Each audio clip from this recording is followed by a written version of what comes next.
কিছুদিন পূর্বে আমার আব্বু লোকাল মার্কেট থেকে মাত্র ৯০ টাকা দাম দিয়ে এই এলইডি বাতিটি কিনে নিয়ে আসে। আমি প্রায় শুনে প্রায় অবাক হয়েছি যে এত কম টাকায় কিভাবে তারা এই প্রোডাক্টগুলো বিক্রি করে। বর্তমানে একটি ভালো ব্যাটারি কেনার জন্য আপনারা জানেন ১০০ টাকা দামের উপরে প্রয়োজন। তাছাড়া যদি একটি ভালো চার্জ কন্ট্রোলার ব্যবহার করা হয় বা বিএমএস ব্যবহার করা হয়, এটার দাম ৩৫ থেকে ৪০ টাকার মতো রয়েছে। তাহলে কিভাবে বিক্রেতারা এত কম দামে এই প্রোডাক্টটি বিক্রি করে? অবশ্যই এখানে কোনো ২ নাম্বারই রয়েছে। সো আমরা জানবো এই ভিডিওটির মাধ্যমে। আমি হয়তো এই প্রোডাক্টটি কখনোই কিনতাম না। যাই হোক, লাইটটি মাত্র একদিন ব্যবহার করার পরেই এর চার্জার থাকছিল না, অর্থাৎ অটোমেটিক চার্জ ফুরিয়ে যাচ্ছিল। তো কয়েক সেকেন্ড চার্জ থাকে, তারপরে একেবারেই বন্ধ হয়ে যায় লাইটটি। এই ভিডিওটা এই জন্যই করা যাতে এসব ধোঁকায় আমরা না পড়ি, আর এই ধরনের বাতি নষ্ট হয়ে গেলে কিভাবে এগুলোকে আমরা মেরামত করতে পারি বা ঠিক করে নিতে পারি, এটা আমরা এই ভিডিওটির মাধ্যমে দেখার চেষ্টা করব।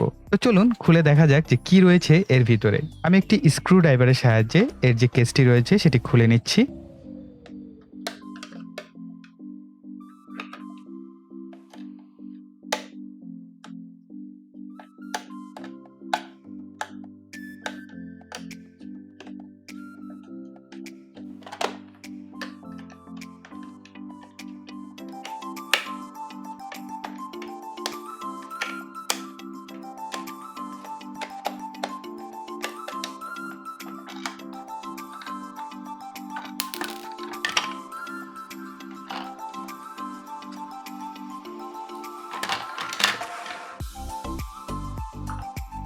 এই এলইডি প্যানেলগুলো তারা পুরাতন লাইট থেকে সংগ্রহ করে। তাছাড়াও এগুলোর দাম তেমন একটা বেশি না। আপনারা অল্প টাকা দামের মধ্যে এই এলইডি প্যানেলগুলো পেয়ে যাবেন।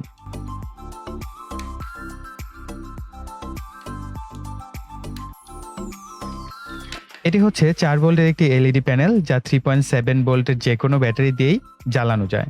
এলইডি প্যানেলটিকে পাশে রাখা যাক। এখানে এলইডি বাতি রয়েছে একটি, যার জন্য একটি 1 কিলো ওহমের রেজিস্টর ব্যবহার করা হয়েছে। আর মাইক্রো ইউএসবি থেকে 1N4007 মানের একটি ডায়োড লাগানো হয়েছে কিছুটা ভোল্টেজ ড্রপ করার জন্য, এবং এটার যে ব্যাটারির ভোল্টেজ আছে সেটাকে একমুখী করার জন্য। অতএব কোনো চার্জ কন্ট্রোলার এতে নেই। দেখুন কত বড় বাটপার এরা। এরা কি একটা পচা একটা ব্যাটারি দিয়েছে, এবং এই ব্যাটারির নিচে দেখুন 6mm এর উপরে হবে একটা মোটা একটা গ্লাস লাগানো রয়েছে। এই গ্লাসটা কেন লাগানো হয়েছে জানেন? যখন কেউ এটাকে এই ডিভাইসটাকে হাতে নিবে বা এই লাইটটি হাতে নিবে, সে মনে করবে যে না, এটার ভিতরে বেশ শক্তপোক্ত বা বেশ ভালো একটি বড়সড় ব্যাটারি লাগানো রয়েছে। এটা মনে করে তারা কিনে নেবে। আর এই গ্লাসটিকে লাগানো হয়েছে ডাবল সাইডের ট্যাপের সাহায্যে। সো আমি এর যে গ্লাসটি, এটি হচ্ছে আমাদের এই প্লাস্টিক বডি থেকে খুলে নেব। তবে সাবধান ভাই, প্লাস্টিকের কোয়ালিটি খুবই খারাপ, তাই সাবধানতার সাথে খোলার চেষ্টা করবেন।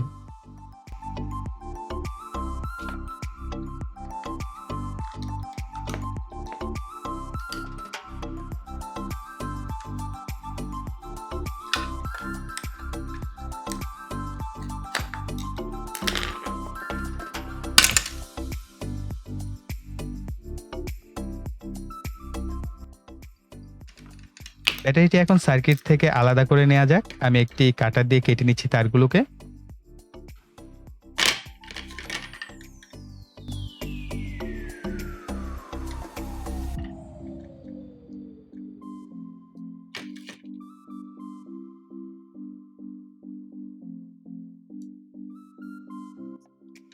ব্যাটারিটা দেখতেই পাচ্ছেন অলরেডি ফুলে কি অবস্থা। সমতল জায়গায় রেখে এভাবে ঘোরালে বোঝা যায় যে ব্যাটারি আসলে ড্যামেজ হয়েছে কিনা, অর্থাৎ ব্যাটারি কিন্তু ফুলে গেলেই ড্যামেজ হয়ে যায়। আর এই ধরনের ফুলে যাওয়া ব্যাটারিগুলোকে যদি চার্জ করা হয়, এটা কিন্তু অত্যন্ত ঝুঁকিপূর্ণ, কেননা এটা যে কোনো সময় বিস্ফোরণ ঘটাতে পারে। সো এটা অনেকটাই রিস্কি। তো দেখেন, তারা একটা বিজনেসের জন্য এই ধরনের পচা ব্যাটারিগুলো দেয়, এটা কিন্তু একটা রিস্কের কারণ হতে পারে। যাই হোক, এই ব্যাটারিটা নিয়ে আমরা অন্য একটা ভিডিওতে গবেষণা করার চেষ্টা করব, অর্থাৎ খুলে দেখবো যে আসলে এই ব্যাটারির ভিতরে কি অবস্থায় আছে বা এটা কতটা রিস্কি। তো যদি আপনারা চান আর কি, তাহলে কমেন্ট সেকশনে লিখবেন। তো এটা আসলে একটা হাস্যকর ব্যাপার যে উইনম্যাক্সের 1800 mAh এর ব্যাটারি।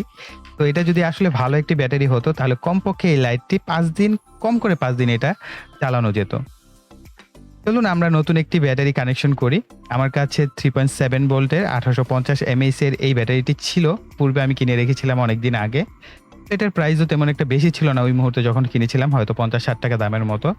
তো আপনারা চাইলে 18650 যে ব্যাটারিগুলো আছে সেগুলো কিন্তু আপনারা 50, 60 বা 80 টাকা দামের মধ্যে পেয়ে যাবেন। এই ব্যাটারিগুলো ব্যবহার করতে পারেন। তবে আমি আপনাদেরকে রিকমেন্ড করব একটি বিএমএস ব্যবহার করবেন। ওয়ান সেল বিএমএস গুলো হচ্ছে আপনার 30 টাকা বা 40 টাকা দামের মধ্যে পেয়ে যাবেন। বিএমএস ব্যবহার করলে কি আপনার ব্যাটারিটি অনেক দীর্ঘদিন ভালো থাকবে তার জন্য। ব্যাটারিটির সাথে যুক্ত যে কানেক্টরটি আছে এটি আমি কেটে নিচ্ছি। ব্যাটারির যে লাল তারটি আছে সেটি হচ্ছে সুইচ থেকে আসা যে তারটি রয়েছে সেটার সাথে যুক্ত করতে হবে। আর মাইক্রো ইউএসবি থেকে আসা যে তারটি রয়েছে সেটি হচ্ছে ব্যাটারির যে কালো তার রয়েছে সেটার সাথে সোল্ডার করে নিতে হবে।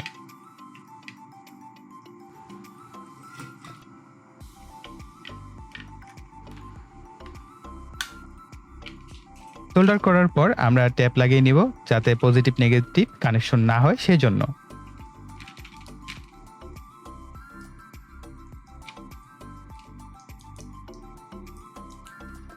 এবার ব্যাটারিটিকে ডাবল সাইডেড ট্যাপ দিয়ে লাগিয়ে নিব।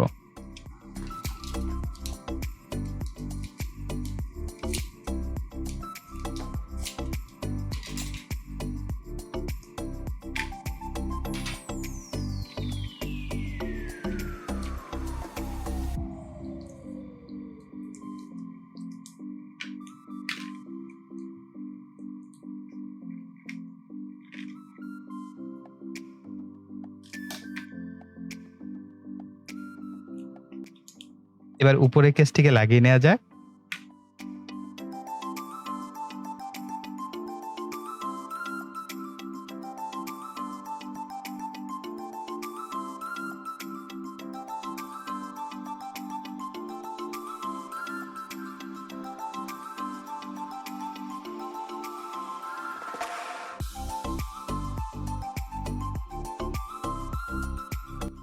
এবার আলো চেক করা যাক।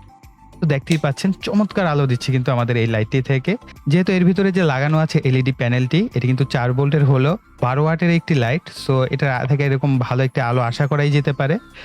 তো আপনারা দেখতেই পাচ্ছেন আলো কতটা ভালো। তো এভাবে কিন্তু আপনারা চাইলে যদি আপনার ঘরে যে কোনো ধরনের এই ধরনের রিচার্জেবল যদি এলইডি বাতি থাকে সেটা নষ্ট হয়ে যায়, আপনারা ব্যাটারি রিপ্লেসমেন্টের মাধ্যমে কিন্তু চাইলে সেই লাইটগুলোকে ঠিক করে নিতে পারেন এবং চেক করে দেখতে পারেন যে আপনার বাসায় যে রিচার্জেবল এলইডি বাতিটি আছে যেটা কম টাকা দিয়ে কিনেছেন সেটার ভিতরে ব্যাটারির অবস্থা কি রয়েছে। তো এখন চাইলে আপনারা এই ল্যাম্পটিকে যেকোনো চার্জারের সহযোগিতায় চার্জ করতে পারবেন অথবা চাইলে আপনারা পাওয়ার ব্যাংকের মাধ্যমেও কিন্তু এই ল্যাম্পটিকে চাইলে আপনারা চার্জ করে নিতে পারবেন।